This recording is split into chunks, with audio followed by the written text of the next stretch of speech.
우리 인간이 하나님을 얼마나 감동시킬 수 있을까요? 우리는 살면서 하나님을 몇 번이나 감동시키면서 살 수 있을까요? 저나 여러분이나 우리는 하나님을 감동시키고 살고 있는지, 우리는 단 한 번이라도 하나님을 감동시키면서 살았는지 묻고 싶은 날입니다. 다윗은 어땠을까요? 다윗은 그 누구보다도 하나님을 감동시키면서 살았습니다. 그가 광야로 도망을 다니면서도 하나님만을 의지한 것부터 시작해서 어떤 상황에서도 하나님을 의지하고 하나님의 은혜 가운데 살았던 것이 하나님을 감동시키는 것이었을 겁니다. 그런데 다윗의 인생에서 하나님을 감동시킨 가장 큰 사건은 사실 오늘 본문과 연관이 되어 있습니다. 다윗은 약 15년 동안의 도망 생활을 청산하고 이스라엘의 왕이 되었죠. 그리고 이제 더 이상 광야 생활이 아닌 예루살렘 도성에서의 왕궁 생활을 할 수 있었습니다. 그러던 어느 날 갑자기 이런 생각이 든 겁니다. 나는 백향목궁에 거하는데 왜 하나님의 궤는 휘장 밑에 있을까? 단 한 번도 그런 생각을 해본 적이 없는데 그날따라 갑자기 그런 생각이 들었습니다. 나는 왜 이렇게 좋은 백향목으로 지은 궁에 있는데 하나님의 궤는 왜 휘장 밑에 있어야 하지? 사실 하나님의 궤가 휘장 밑에 있었던 것은 광야 생활을 할 때부터 시작해서 오늘날까지 수백 년이 흐르는 동안에 계속 그렇게 있었습니다. 그러니까 어제 오늘 갑자기 하나님의 궤가 휘장 밑에 있었던 것이 아니고 수백 년 동안 그렇게 있었기 때문에 당연히 휘장 밑에 있는 것이었습니다. 그런데 그날따라 다윗은 왜 나만 이렇게 귀한 백향목궁에 거하는데 하나님의 궤는 왜 휘장 밑에 있을까라는 생각이 들었습니다. 이런 생각이 들지 않았을 때에는 그냥 아무런 감정 없이 그냥 궁에 들어가고 아무런 감정 없이 휘장 밑에 가서 하나님 앞에 예배할 수 있었는데 그런 생각이 드니까 갑자기 자기 자신이 백향목궁에 사는 것이 너무 죄송스럽고 왜 하나님을 위해 전을 지어드릴 수 없었을까 하는 마음도 들고 하루라도 빨리 하나님을 위해서 하나님의 전을 백향목으로 지어드려야 되겠다라고 하는 급한 마음이 생기기 시작했습니다. 우리 그러잖아요. 어떤 순간에 어떤 마음이 딱 들면 갑자기 급해지죠. 그래서 다윗이 선지자 나단을 불러서 하나님을 위해서 백향목을 주 재료로 하는 하나님의 전을 건축하겠다고 말을 했습니다. 그 얘기를 나단이 듣고 보니 정말 기가 막힌 생각을 한 겁니다. 자기는 선지자임에도 불구하고 단 한 번도 그런 생각을 해본 적이 없었거든요. 그런데 왕이 그 생각을 하고 그렇게 지어드리겠다 그랬을 때 와, 나는 왜 이런 생각을 못했을까라는 생각도 들었겠지만 그렇지. 그래서 하나님이 분명히 좋아하실 것 같으니까 마음에 있는 모든 것을 그대로 다 행하십시오 라고 대답을 했습니다. 그런데 그날 저녁 나단이 다윗에게 그렇게 마음껏 행하라고 했던 그날 저녁 하나님께서 밤에 나단을 찾아오셔서 이런저런 말씀을 하셨습니다. 그 말씀이 오늘의 본문에 나오는 말씀들인데 그런 말씀들 중에서 하나님께서 가장 먼저 하신 말씀이 7장 6절부터 7절에 나오거든요. 내가 이스라엘 자손을 애굽에서 인도하여 내던 날부터 오늘까지 집에 살지 아니하고 장막과 성막 안에서 다녔나니 이스라엘 자손과 더불어 다니는 모든 곳에서 내가 내 백성 이스라엘을 먹이라고 명령한 이스라엘 어느 지파들 가운데 하나에게 내가 말하기를 너희가 어찌하여 나를 위하여 백향목집을 건축하지 아니하였느냐고 말하였느냐 이렇게 하나님이 이야기를 꺼냈습니다. 그러니까 하나님께서 애굽에서 인도하던 날부터 휘장 밑에 있었는데 그때까지 집에 살지 않고 성막, 장막 이런 곳에서 살았는데 그렇게 살면서 하나님께서 오늘날까지 이스라엘 지도자들에게 한 사람에게라도 왜 나를 위해서 집을 건축하지 않느냐? 왜 백향목으로 전을 만들지 않느냐? 라고 말씀하신 적이 없다는 겁니다. 하나님이 단 한 번도 본인을 위해서 전을 지어달라고 하신 적이 없었습니다. 다윗이 백향목궁에 거하고 있을 때 그것 때문에 괘씸하다고 말씀하신 적도 없었습니다. 이스라엘 백성들 애굽에서 인도하시는 날부터 지금까지 수백 년이 흘렀음에도 어느 누구도 그것에 대해서 생각해 본 적도 없었을 뿐 아니라 하나님도 이스라엘 백성들에게 그렇게 해달라고 하신 적조차 없었습니다. 그런데 갑자기 다윗이 이렇게 자기가 살고 있는 백향목이 불편해졌습니다. 나만 왜 이곳에 있을까? 하나님의 저는 왜 그렇게 성막 밑에 있어야 될까라는 생각을 한다는 것 자체가 하나님 보실 때는 너무나도 기가 찼습니다. 도대체 말이 되느냐? 여러분, 그 수백 년이 흐르는 동안에 어느 누구도 그런 생각을 해본 적이 없습니다. 다윗도 왕이 되어서 백향목궁에 거하면서 처음에는 그러려니 하고 살았는데 어느 날 갑자기 든 겁니다. 그 수백 년 동안 아무도 생각하지 않았던 그 생각, 하나님도 단 한 번도 나를 위해서 전을 지어달라고 하신 적이 없었던 그거를 다윗이 지어드린다고 했을 때 하나님 말씀하신 겁니다. 내가 언제 너희들에게 나를 위해서 집을 지어달라고 한 적이 있느냐? 백향목으로 만든 집을 지어달라고 한 적이 있느냐? 수백 년 동안 광야에서 너희를 인도하던 날부터 오늘날까지 나는 성막 휘장 가운데에 있었을 뿐이지 내가 그것을 원하지도 않았는데, 그런데 갑자기 다윗이 이런 말을 하니까 하나님께서 깜짝 놀라신 겁니다. 기가 차는 겁니다. 그래서 그 말을 하신 다음에 하나님께서 다윗에 대해서 이렇게 이야기하는 장면이 8절에 나옵니다. 그러므로 이제 내 종 다윗에게 이와 같이 말하라.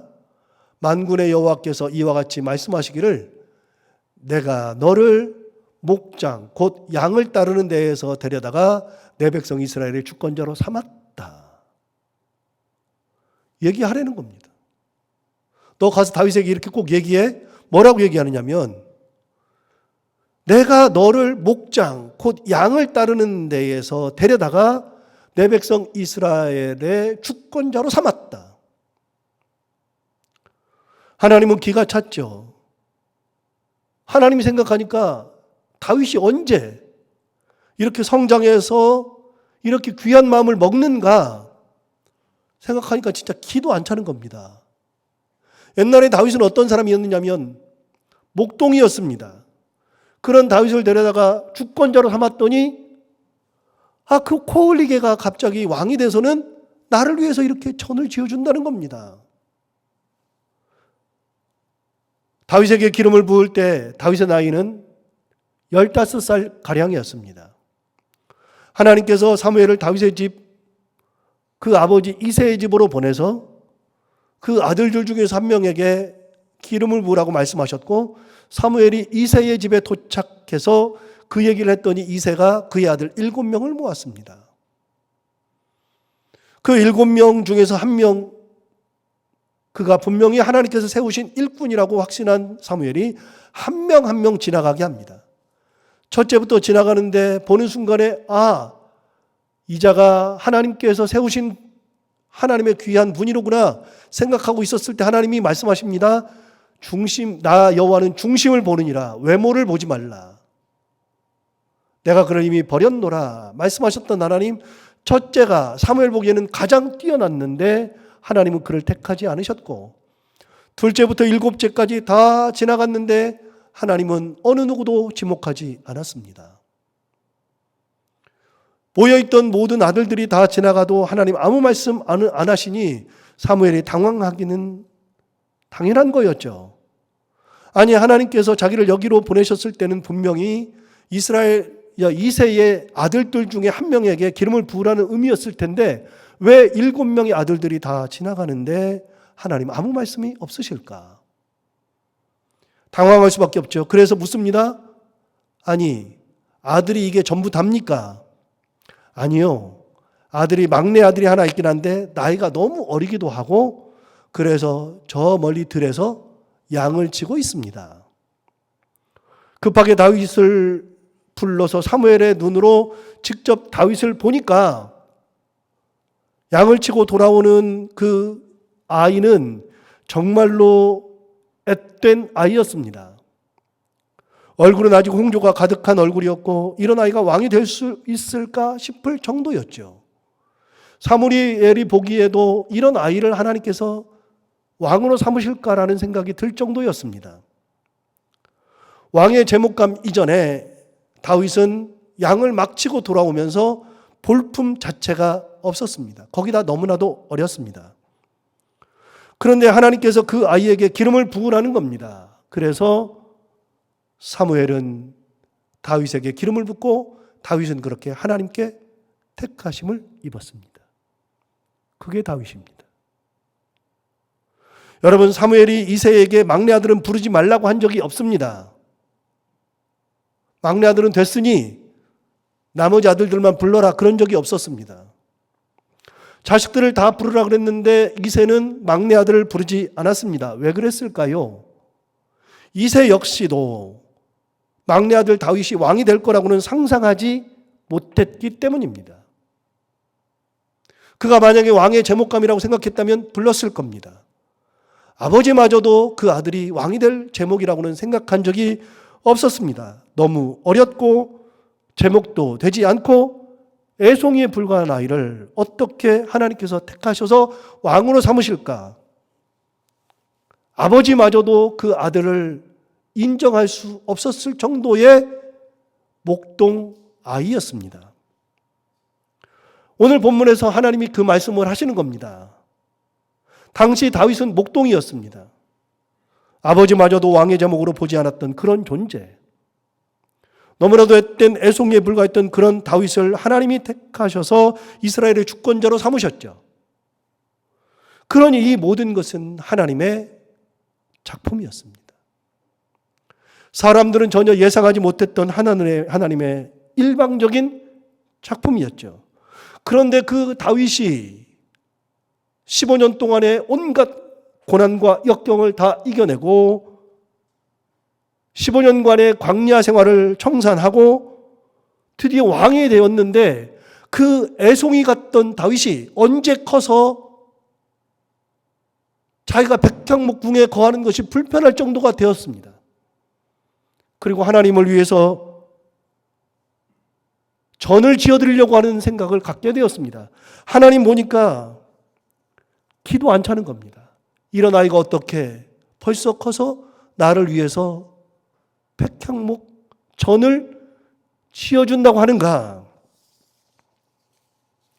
다윗은 자기가 백향목 궁에 거하면서 내가 드디어 왕이 되었으니 내가 대단하다 생각한 적이 한 번도 없었습니다. 성경을 보면 그런 적이 없습니다. 다윗은 내가 왕이 되었으니 이제부터는 나를 핍박하던 사람들을 다 죽여 없애겠다고 생각한 적도 단 한 번도 없었습니다.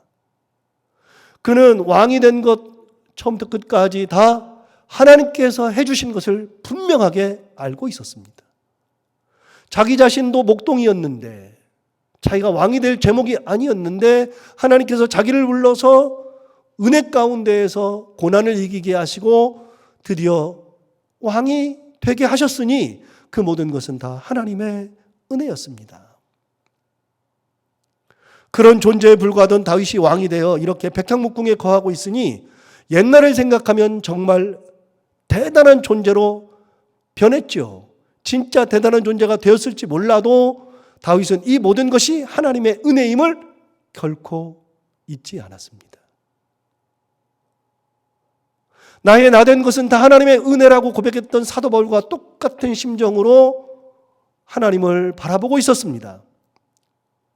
그렇게 왕이 되었는데, 너무나도 큰 은혜 가운데 왕이 되었는데, 그런 그가 백향목 궁에 있는데 하나님의 궤는 휘장 밑에 있다는 것은 말도 되지 않는 거였습니다. 어느 날 갑자기 그 생각이 들었으니까요. 얼마나 황송합니까? 얼마나 불편합니까? 그런 생각이 들으니 백향목 궁에 거하는 것이 하루하루가 가시방석이었고, 하루라도 빨리 하나님을 위해서 전을 지어드리고 싶었습니다. 그런데 여러분, 반대로 하나님은 그런 다윗을 보고 감동하셨습니다. 설교의 초반에 우리가 같이 나눈 얘기가 뭐냐면, 우리는 살면서 하나님을 얼마나 감동시킬 수 있을까요? 단 한 번이라도 하나님을 감동시킬 수 있을까요? 그렇게 하면서 설교를 시작했는데, 다윗은 여러 번을 하나님 감동시켰지만 결정적으로 이 모습은 하나님께서 깊이 감동하시는 순간입니다. 그래서 말씀하시잖아요. 야, 내가 언제 전을 지어달라고 한 적이 있더냐? 그런데 그 목동이었던 다윗을 내가 불러서 이스라엘의 주권자로 왕으로 삼았는데, 그 다윗이 나를 위해서 궁을 지어줘, 전을 지어줘?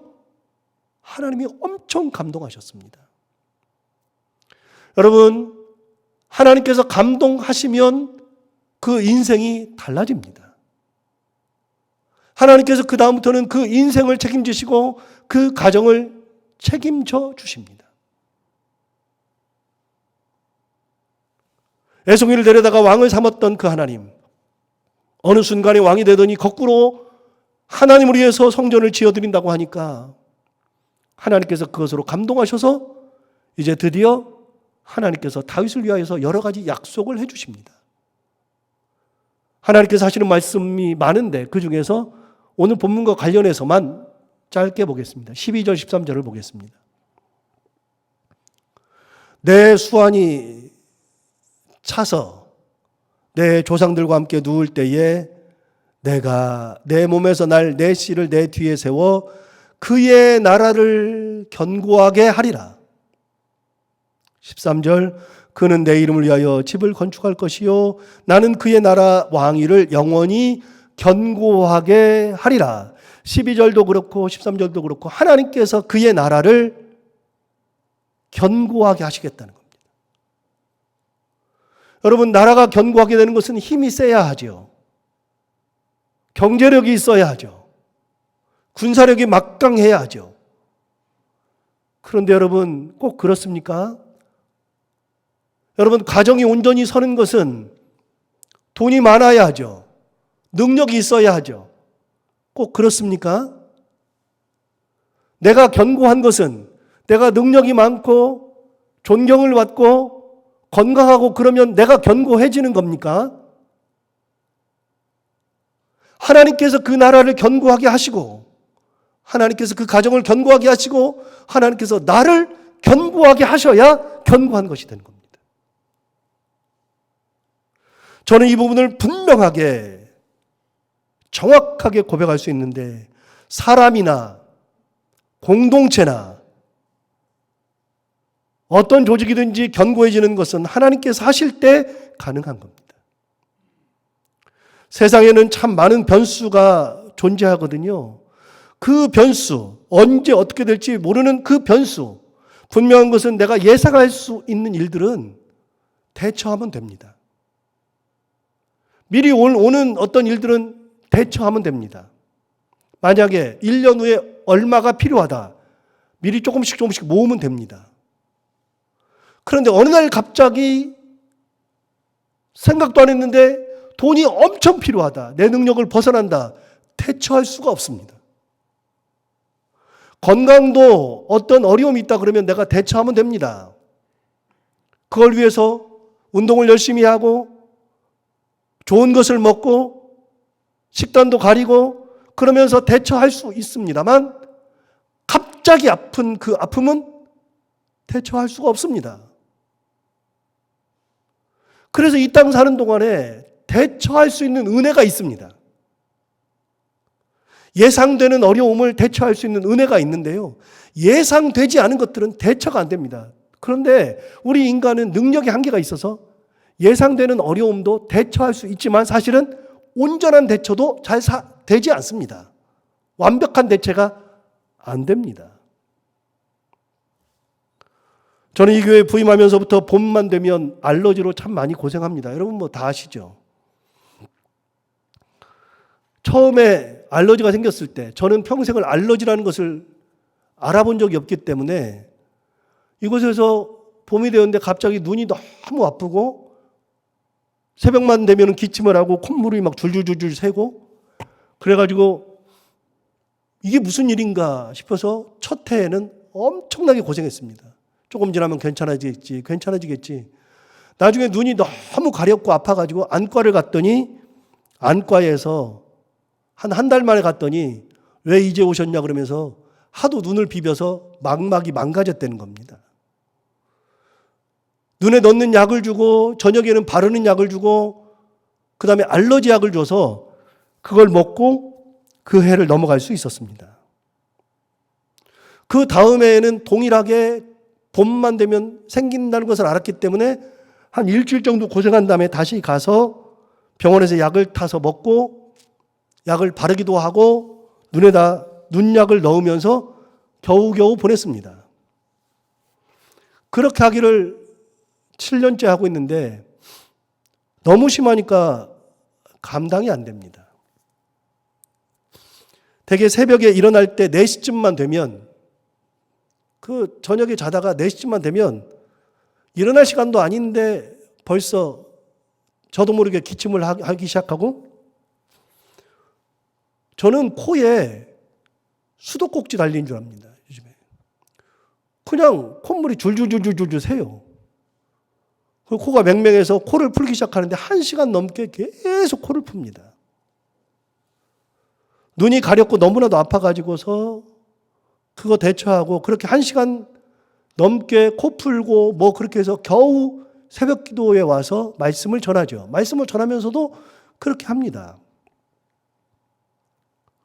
그런데 올해는 좀 특이한 게 올해는 시작되자마자 제가 안과를 갔거든요.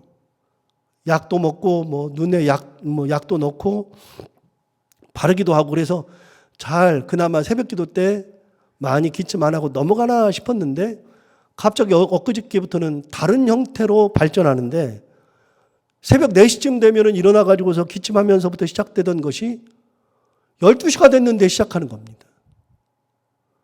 12시부터 그때부터 콧물이 줄줄 흐르고 기침하고 눈이 아프기 시작하니까 조금만 누워 있어도 콧물이 줄줄 새니까 금방 갔다가 코 풀고 그리고 막아야 되고 뭐 그러니까 12시부터 한 2시까지 2시간가량을 소파에 앉아가지고서 화장지 옆에다 놓고 코 풀고 별짓을 다 했습니다.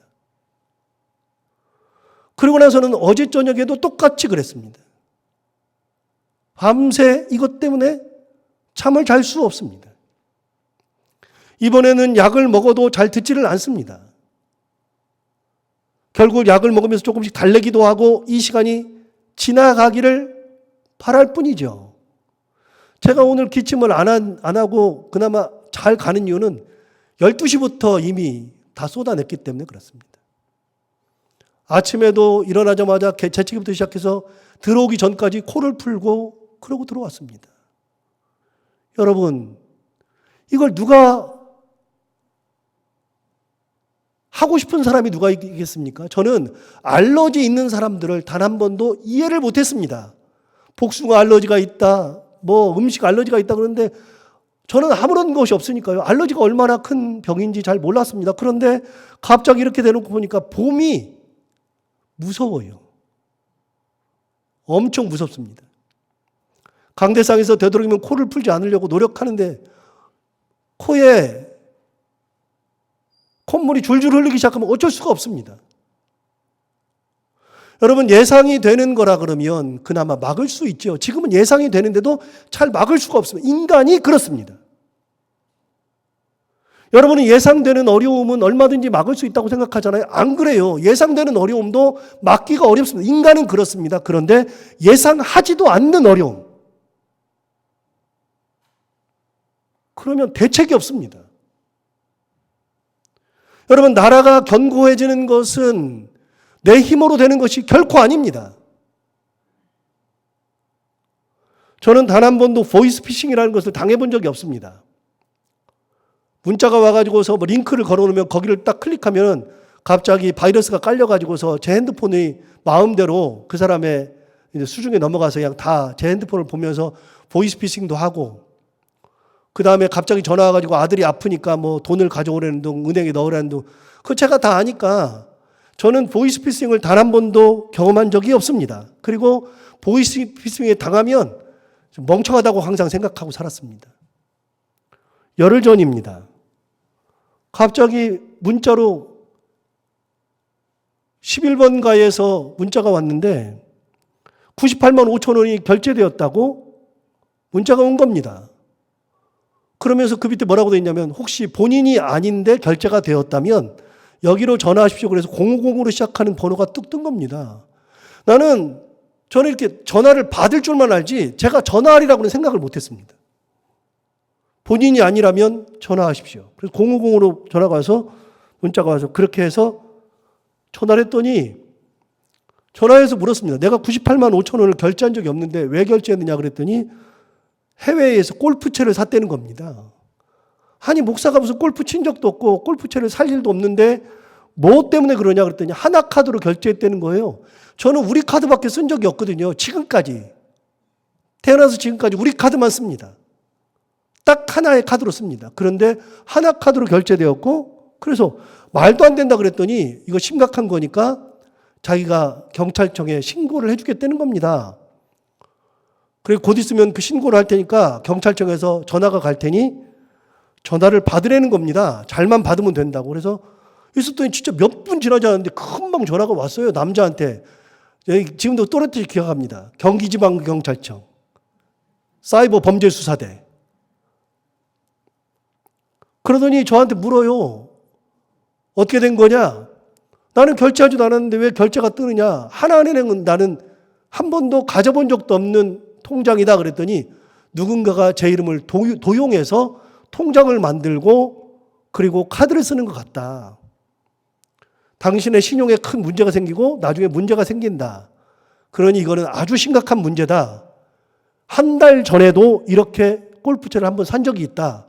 그러니까 이걸 막아야 되기 때문에 금감원에 당신의 예금을 보호하기 위해서 전화를 해놓겠다. 그래서 저보고 통장에 돈이 얼마 있는지 다 부르래요. 제가 있는 통장 있는 돈을 다 불러줬잖아요. 친절하게. 아무 의심을 한 적이 없습니다. 통장에 있는 돈을 다 불러줬습니다. 그 통장에는 제가 사는 생활비도 들어있고 주택부금도 들어있고 아이들 유학을 보내야 되기 때문에 유학비도 들어있고 그리고 친구들과의 모임이 있어서 모임 돈도 있고 또 우리 교역자들 돈을 조금 모아놓은 교역자 통장도 있고 돈이 이렇게 저렇게 해서 모아놓은 돈이 꽤 있어요. 그런 돈들이 있는데 친절하게 38원 끝자리까지 다 불러줬습니다. 그랬더니 절 보고 영등포구 물레동을 간 적이 없네요. 거기서 통장을 개설했다고? 그 사람들 머리가 너무 좋아요. 나는 물레동이 뭔지도 모른다. 가본 적도 없다 그랬더니 이거 심각하니까 금감원에 신고해서 당신 통장을 보호하게끔 해야 되고 그리고 또 한 가지는 당신 통장에 지금 바이러스가 깔려 있을지 모르니 바이러스를 없애는 앱을 깔아야 된대요. 그래서 절 보고 바이러스 앱을 깔겠냐 그러길래 그러자 그랬죠. 그랬더니 플레이스토어를 누르라는 겁니다. 플레이스토어는 갤럭시 폰입니다. 저는 아이폰을 씁니다. 그래서 제가 말했습니다. 저는 플레이스토어를 할 수 없습니다. 저는 아이폰입니다. 그랬더니 그분이 갑자기 아이폰에 대해서는 우리가 보호가 안 되니까 잠시 후에 전화한다고 그러더니 전화가 안 오는 겁니다. 그래서 하루 종일 기다려도 전화가 안 오는 거예요. 빨리 전화가 와서 금감원에 보호를 해야 되는데 내 통장 보호를 해야 되는데 왜 빨리 그 사람이 앱을 깔고 제 통장을 계속해서 바이러스가 들어오는 것을 확인해가지고 없애주겠다는 거예요. 빨리 해야 되는데 전화가 안 오는 거예요. 하루 종일 기다려도 전화가 안 오는 겁니다. 그래서 하루 종일 기다리다가 어쩔 수 없이 이제 끝났죠. 그리고서 집에 가가지고 저녁에 밥을 먹으면서 우리 아이들과 같이 앉아서 밥을 먹으면서 이 얘기를 했더니 딱 얘기하는 순간 처음 마디가 보이스피싱인데요. 그런데 정신이 번쩍 나는 겁니다. 진짜 보이스피싱인 겁니다. 단 한 번도 저는 보이스피싱을 당할 거라고 생각한 적이 없고요. 전화가 오거나 제가 뭘 클릭해가지고 앱이 깔리거나 그런 줄만 알았지 제가 전화할 거라는 생각을 해본 적이 없습니다. 전 그러고 나니까 아이폰을 쓰는 게 너무나도 감사한 거예요. 갤럭시 폰이었으면 당했을 겁니다. 그런데 저를 보고 자꾸만 그 사람이 묻기를 이렇게 물어요. 혹시 한 돈을 받고 통장을 개설해 준 적이 없느냐? 요즘 통장 만들기가 너무 힘드니까 돈을 받고 개설해 준 적이 없냐? 그래서 제가 이렇게 얘기했습니다. 제가 목사인데요. 목사가 무슨 돈 받고 통장을 개설합니까? 그리고 또 한 가지 저는 먹고 살만 합니다. 뭐 100만 원, 200만 원 받아가지고서 내가 큰 부자 안 되는데 무슨 통장을 개설해 줍니까? 이렇게까지 얘기했더니 그분이 화들짝 놀라더니 목사님이세요? 그러더니 지금부터는 선생님이라고 부르겠습니다. 그러면 선생님이라고 그러더라고요. 아이폰 때문에 바이러스 앱이 안 깔린 겁니다. 그런데 그러고 나니까 갑자기 무슨 생각이 드냐? 저녁에 애들하고 말을 하고 나니까 혹시 통장에 돈이 다 빠져나간 거 아닐까? 근데 굉장히 마음이 급해지는 겁니다. 가서 확인해 봐야 되는데 이미 저녁이기 때문에 은행 직원들도 다 퇴근했고 만약에 돈이 빠져나가서 그때 확인하나 아침 돼서 인터넷으로 확인하나 똑같을 것 같아서 잠을 자는데 잠이 와야 말이죠. 내 돈이야 상관없는데 모임 돈은 또 그걸 메꿔놔야 되니까. 그래가지고서 잠이 와야 말이죠. 겨우 잠자고 새벽기도 와서 저는 항상 새벽기도 할 때 제 사무실에 가가지고서 준비해 놓은 것을 한 10분 정도 다시 읽고 정리하고 내려와서 새벽기도 이제 말씀으로 인도하는데 와가지고서 거기 가가지고서 딱 들어가는데 손이 덜덜덜 떨려요. 들어갔는데 돈이 그대로 싹 있는 거예요. 아, 얼마나 행복한지. 여러분 우리 인생 무슨 일이 생길지 압니까?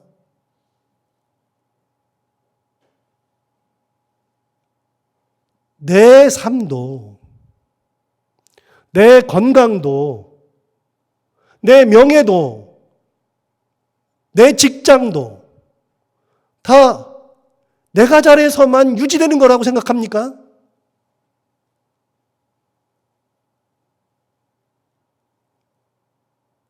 여러분, 내가 잘해서만 유지되는 그런 가정이라 그러면 나만 잘하면 되죠. 그런데 우리 가정은 얼마나 변수가 많고 우리 삶도 얼마나 변수가 많습니까? 나도 그렇지만 하나님께서 세워주신 두 개의 공동체가 있습니다. 교회와 가정.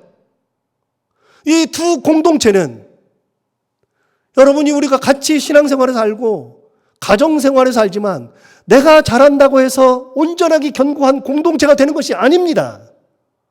하나님께서 지켜주셔야 합니다. 하나님께서 그 공동체를 견고하게 하셔야 합니다.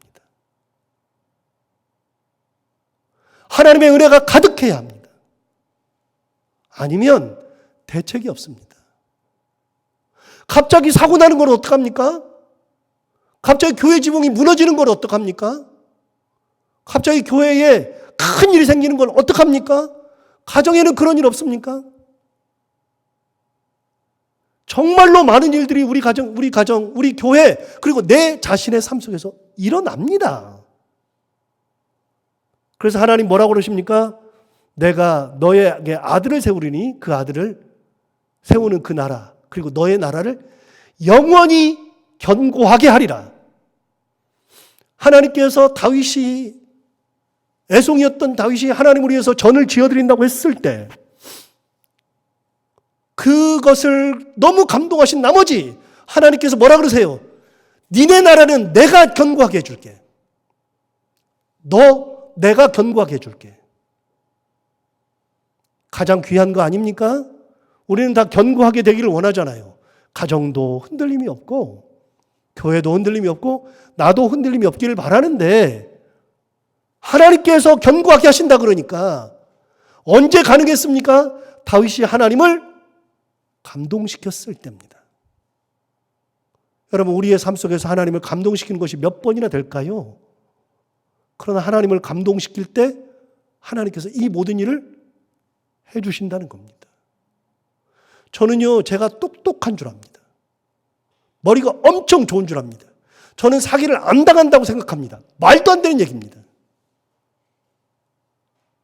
말도 안 됩니다. 제가 아이폰을 쓴 지가 한 10년 되거든요. 그걸 쓰는 이유가 여러 가지가 있는데 그 중에 하나가 보안이거든요. 자꾸만 뚫리니까, 갤럭시가 뚫리니까. 그런데 그런 마음을 가진 것만 해도 너무나도 감사한 거예요. 가진 것만 해도. 14절도 한번 볼까요? 14절. 나는 그에게 아버지가 되고 그는 내게 아들이 되리니 그가 만일 죄를 범하면 내가 사람의 매와 인생의 채찍으로 징계한다 그랬습니다. 하나님께서 직접 뭐라 그러냐면 나는 그에게 뭐가 된다고요? 아버지가 되겠다고요. 그는 나에게 뭐가 된다고요? 아들이 될 거라고요. 여러분, 아버지와 아들에 대한 이야기는요, 신약 성경에나 가능한 얘기입니다. 신약 성경은 우리가 하나님을 뭐라고 부릅니까? 아버지라고 부릅니다. 그러나 구약 성경에서는 단 한 번도 하나님을 아버지라고 한 적이 없습니다. 다윗마저도 하나님을 아버지라고 부른 적이 없습니다. 예수님이 오셔서 우리가 가지고 누리고 있는 가장 큰 특권은 하나님을 아버지라고 부르게 된 겁니다. 구약 시대에는 아버지라는 것을 생각한 적도 없습니다. 그런데 하나님 뭐라고 그러셔요? 나는 그에게 아버지가 될 거다. 그는 내게 아들이 될 거다. 여러분, 이런 표현을 어디서 볼 수 있습니까? 구약 성경에서. 그런데 하나님께서 직접 아버지가 되겠다고 말씀해 주셨습니다. 그래서 뭐라 그러냐면 나는 그에게 아버지가 되고 그는 내게 아들이 되리니 그가 만일 죄를 범하면 내가 사람의 매와 인생의 채찍으로 징계하겠다. 여러분, 아버지니까 때리는 겁니다. 아버지가 인생의 채찍을 대는 겁니다. 세상이 두 쪽 나도 옆집 아이한테는 안 그럽니다. 옆집 아이한테 누가 그렇게 합니까? 내가 사랑해도 그걸 못합니다. 옆집 아이가 문제가 아니고요. 내 친척도 그렇게 못합니다. 내 친척이니까 내가 때려요? 너희 정신 안 차리고 내가 때려요? 미친 거 아닙니까? 누구만 그렇게 할 수 있습니까? 인생의 채찍을 누구만 댑니까? 내 자식한테만 되는 겁니다. 하나님 뭐라 그러세요? 내가 그에게 인생의 매와 채찍을 댈 거다. 진짜 아버지가 되신다는 거예요. 여러분, 매와 채찍을 왜 대는 거죠? 매와 채찍을 대는 이유는 간단합니다. 제대로 크라고. 그것 맞고 죽으라는 게 아니라 그것 맞고 사람 되라고. 그것 맞고 인생 제대로 살으라고 매와 채찍을 대는 거 아닙니까? 하나님 뭐라 그러세요? 내가 너에게 아버지가 될 거다. 여러분, 제가 오늘 이 본문을 택한 거는 5월달이 가정의 달이거든요. 우리 가정의 달인데 가정을 누가 세우십니까? 누가 견고하게 하십니까? 하나님이 하시는 겁니다.